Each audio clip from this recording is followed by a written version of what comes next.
प्यारे बच्चों, अस्सलाम वालेकुम।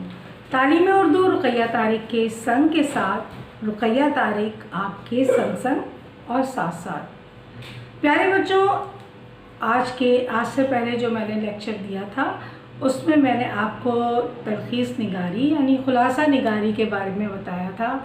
इसके क्या मायने हैं, ये हमें किस तरह करना है और इसके कितने नंबर हैं और कितने वर्ड्स का या कितने अल्फाज का हमें ये करना है।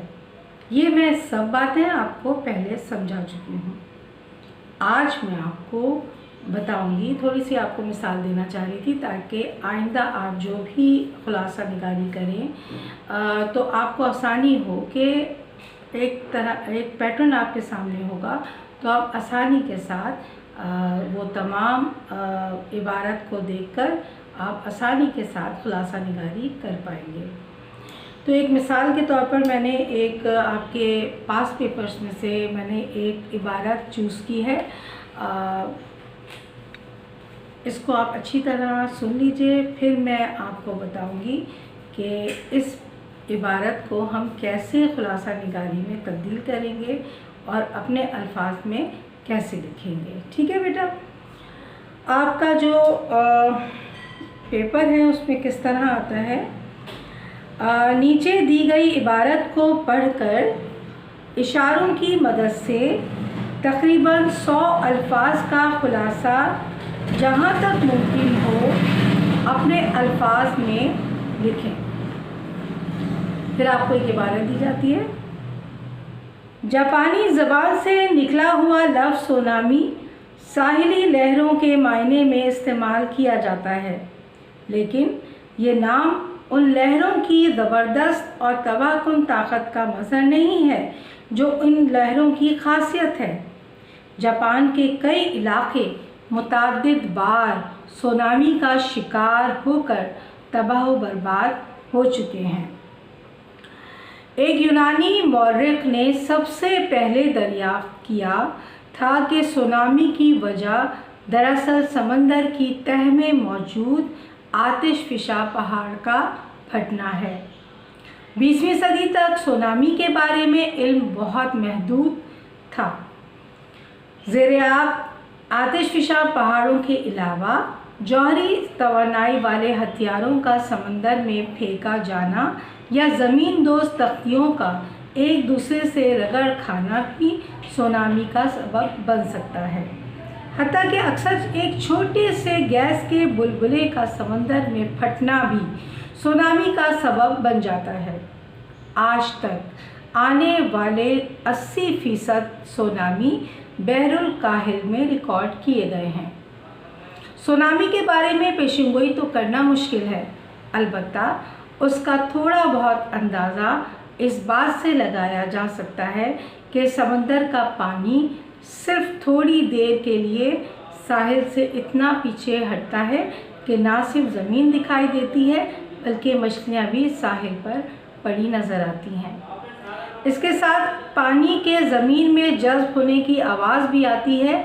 कुछ माहिरीन है हवानियात का नज़रिया ये है कि चरिंद परिंद की कुछ अक़साम ख़तरे को पहले से महसूस करके ऊंचाई का रुख इख्तियार कर लेते हैं।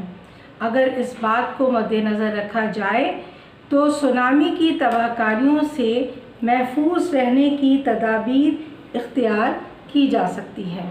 इसके अलावा साहिल से कुछ फासले पर लगाए गए दरख्त मसलन नारियल, पाम वगैरह इन लहरों की ताकत को तोड़कर सुनामी की रोकथाम में मददगार साबित हो सकते हैं। ये आपको दिया जाता है एक इबारत और इसके अलावा आपको 5 या 6 इशारे भी दिए जाते हैं और इन इशारों को आप पर लाजिम है कि उन इशारों को अपने ख़ुलासे में इस्तेमाल कीजिए। इसमें जो इशारे दिए गए हैं वो हैं वजूहात, चरिंद परिंद, रोकथाम, मफ़हूम, पेशिनगोई। ठीक है, आप जब अपना ख़ुलासा तहरीर कर रहे हों तो इन अल्फाज को ज़रूर इस्तेमाल कीजिएगा। अब मैं आपको बताऊंगी कि ये जो इबारत है उसको हम किस तरह ख़ुलासे में कन्वर्ट कर देंगे अपने अल्फाज में। ठीक है बेटा, जापानी ज़बान में सोनामी साहिली मौजों के मायने में इस्तेमाल किया जाता है, लेकिन इस नाम से लहरों की हैबतनाक ताकत का इजहार नहीं होता, जो इसकी खुसूसियत है। जापान की कई जगहें कई मर्तबा सुनामी की वजह से तबाही का शिकार हो चुके हैं। एक यूनानी तारीखदान ने सबसे पहले दरियाफ्त किया कि इसका सबब समंदर के पाताल में मौजूद समंदर की पाताल में मौजूद आतिशफिशा पहाड़ का फटना है। 20वीं सदी तक हम इसके मफ़हूम से आगाह नहीं थे। इसकी कई वजूहात हैं।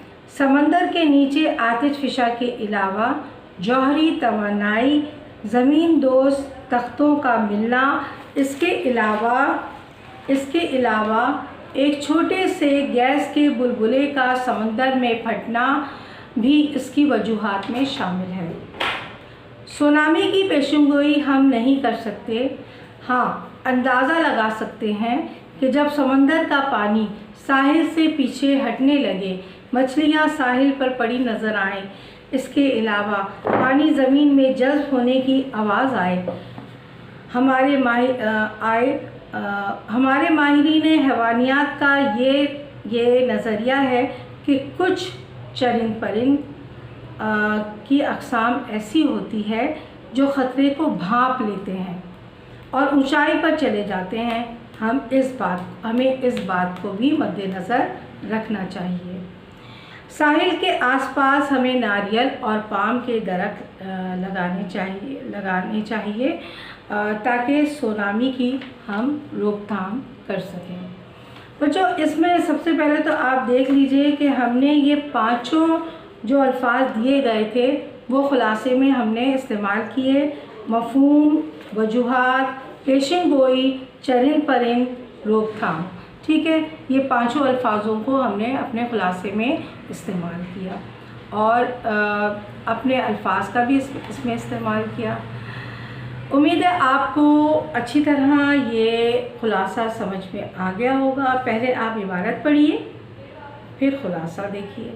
इबारत पढ़ें, फिर ख़ुलासा देखिए। 2 दफ़ा ये काम कर लीजिए तो आपको अच्छी तरह समझ में आ जाएगा ये ख़ुलासा निगारी कैसे करना है। ओके बच्चों, ज़िंदगी रही तो अगले लेक्चर में दोबारा मुलाकात होगी।